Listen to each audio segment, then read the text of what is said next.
Esse aqui é o baralho da disciplina positiva, com as 52 estratégias para melhorar as habilidades de mães e pais, da Jane Nelsen. É como se fosse um resumão do livro da Jane Nelsen, da disciplina positiva. Só que aqui só tem as dicas práticas, né? E aí eu vou embaralhar e sortear aqui na hora, eu acho que fica mais interessante, porque a mensagem que tiver que ser, vai ser, né, para você aí que está assistindo. Então, eu vou embaralhar aqui.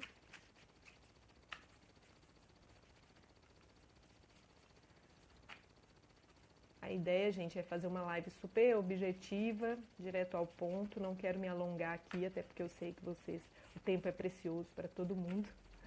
Então, vamos direto ao ponto. Ó, vamos ver qual.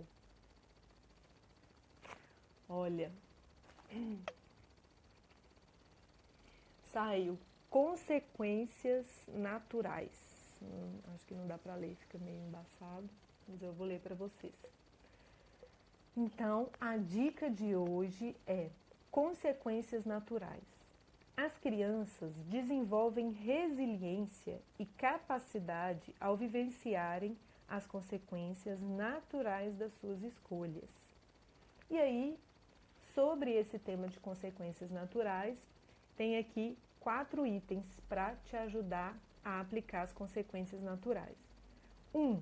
Evite dar bronca ou dizer, eu te avisei. Quantas mães, quantos pais, quantos adultos têm mania de falar, né? Quando a coisa dá errado, tem mania de falar, eu te avisei, você não me escutou, né? Agora sofre aí as consequências. Então, evitar dar bronca, porque a criança ela não aprende com isso. Ela vai ficar com mais raiva e às vezes mais triste, né? 2.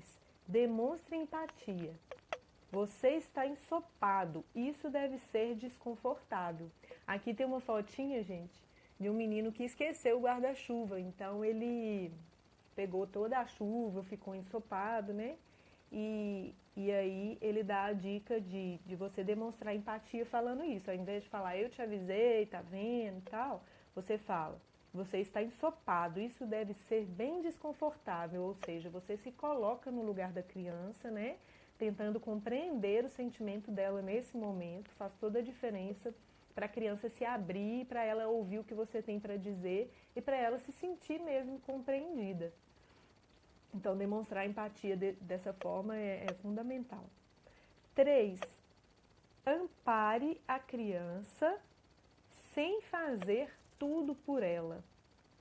Então, como que você ampara a criança sem fazer tudo por ela? Então, nesse caso aqui, que o menino esqueceu o guarda-chuva e ele tomou uma chuva, você pode dizer, um banho quente poderia te ajudar. Você ajuda em uma solução para aquilo que acabou de acontecer.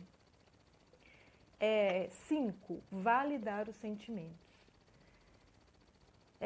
Aí tem uma dica aqui do que falar, né? Você validar os sentimentos é você se colocar no lugar da criança e falar sobre aquilo que ela está sentindo, ao invés de repreender, de recriminar, de falar eu te avisei, né?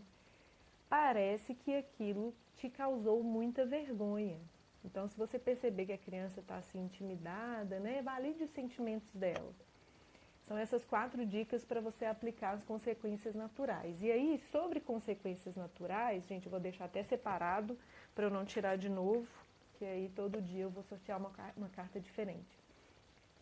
Sobre demonstrar as consequências naturais, uma coisa que eu quero dizer é que muitos adultos ainda têm a falsa impressão de que a punição educa, de que o castigo educa. E aí o que eu tenho a dizer é, punição é uma coisa, educação é outra completamente diferente. E é claro que muitos adultos utilizam a punição acreditando que essa é uma ótima forma de educar, é uma ótima forma de mostrar para a criança que ela não deve fazer aquilo mais, que ela não deve repetir aquele erro, o castigo é a mesma coisa.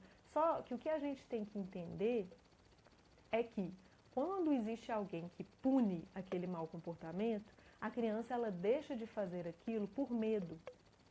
Ela não vai fazer porque ela não quer ser punida, porque ela quer escapar dessa punição, do castigo. E ela não deixa de fazer porque ela realmente entendeu que ela não pode fazer. E é exatamente isso, essa compreensão, que essa dica aqui das consequências naturais, ela vai ensinar. Quando ao invés de punir, ao invés de castigar, você demonstra para a criança as consequências naturais daquele ato, aí sim ela entende. Se ao invés de você falar, vou citar o exemplo aqui, né, do menino que esqueceu o guarda-chuva, ao invés de falar, tá vendo, eu avisei, você é esquecido demais, você é muito lerdo, tem gente que rotula a criança, né?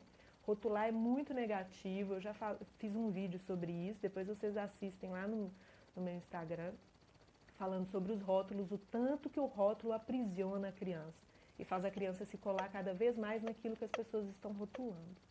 Então, ao invés de rotular, de falar que a criança é esquecida, que ela é lerda, que você avisou, somente mostrar as consequências naturais. Você esqueceu o guarda-chuva, você está todo molhado, nossa, deve estar bem desconfortável, né? O que a gente pode fazer agora? Quais são as consequências naturais desse seu ato? As consequências naturais é que a criança ficou toda ensopada, né? São as consequências naturais dela ter esquecido o guarda-chuva. E quando você se coloca no lugar dela e fala, nossa, deve estar bem ruim, o que a gente pode fazer? Vamos tomar um banho quentinho quando chegar em casa? Essa é uma consequência, né? Essa é uma resolução desse problema. Quando você ensina a criança como solucionar os problemas, você demonstra as consequências naturais, ao invés de fazê-la parar de se comportar daquela forma através da punição, você ensina que as consequências naturais são aquelas. Ela vai perceber que aquelas consequências não são boas para ela. E a tendência é que ela não esqueça mais porque ela vivenciou as consequências naturais do seu esquecimento. Né? Aqui está falando sobre um esquecimento, mas isso a gente pode aplicar com qualquer comportamento inadequado. O que aquele comportamento inadequado causou de consequências negativas para aquela criança? Então, mostrar as consequências negativas e ajudá-la a encontrar uma solução. Isso ensina muito mais do que qualquer punição, do que qualquer castigo. Primeiro que a punição e o castigo, eles não ensinam nada, né? Eles só têm a tendência de gerar medo, culpa, rebeldia ou submissão. A criança que obedece demais, a gente tem a tendência de chamá-la de boazinha. Ah, essa criança é nota 10. Será que isso é bom, gente? Será que a criança só obedecer faz bem para ela? É isso que a gente precisa pensar, né? Ou é muito melhor que ela reflita. Ela reflita sobre o que ela fez, sobre as consequências naturais daquele ato, para que ela entenda que não é legal repetir aquilo. Então, através das consequências naturais, a criança ela vai aprender muito mais do que através de uma punição, de um castigo, que para mim não pode ser chamado de educação. A gente tem que olhar isso para duas coisas distintas, né? Gente, então é isso. A dica de hoje, consequências naturais. Aplique as consequências naturais. Compartilhe comigo se você já utiliza as consequências naturais para educar, porque eu gosto de saber os exemplos do dia a dia e porque isso acaba ajudando muito mais gente, né? Aí eu compartilho aqui no meu Instagram para mais gente ficar sabendo. Eu acho que exemplos práticos, eles ajudam demais a educar. Só mais uma coisa que eu quero dizer aqui, que ainda tem a ver sobre essas consequências naturais, é que eu ouvi, eu acho que foi da Elisama Santos, ela disse que como que a gente tem a tendência de frisar o comportamento negativo da criança. Então, por exemplo, o que aconteceu com o filho dela, que ela contou? Ele esqueceu a merendeira. E aí, tinham 65 dias, parece, que já tinha começado as aulas, e ele esqueceu a merendeira pela quarta vez. E aí, o impulso dela, o instinto, foi falar: nossa, meu filho, já é a quarta vez que você esquece essa merendeira, né? E o instinto é rotular: nossa, você é muito lerdo, você é muito esquecido, você não presta atenção nas coisas que você faz, né? E vem aquela enxurrada de recriminações e de rótulos. E aí ela mesma, como ela está nesse processo, né, de educar com consciência, ela mesma parou e falou, gente, tem 65 dias de aula, ele esqueceu a merendeira 4 dias. Ou seja, ele lembrou 61 vezes que ele lembrou, e eu vou frisar essas 4 vezes que ele esqueceu? Não, eu vou fazer o contrário. E aí ela mudou a fala.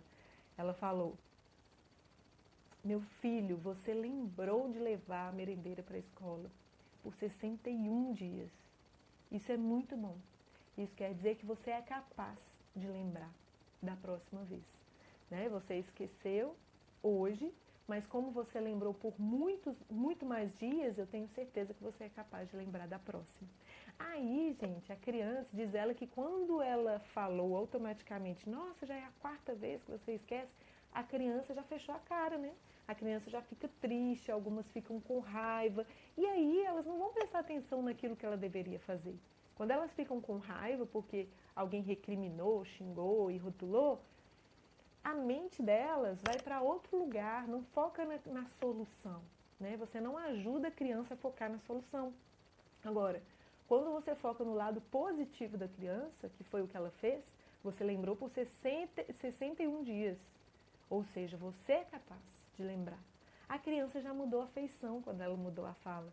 A criança já riu e já pensou nesse ponto positivo dela mesma. Ou seja, você ajuda até a elevar a autoestima da criança, porque ela pensa, nossa, eu lembrei todos esses dias, realmente eu sou capaz.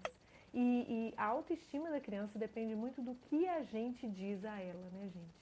Ela tem o adulto como base, os pais como base. Então, presta muita atenção no que você diz, porque isso que você diz está alimentando ou destruindo a autoestima dela. Então, vamos prestar atenção e nutrir a autoestima dessa criança. Né, de coisas boas, de sensação de capacidade, de mostrar o lado positivo, de mostrar todas as vezes que ela foi capaz, todas as vezes que ela se comportou bem, como que ela tem essa capacidade, né?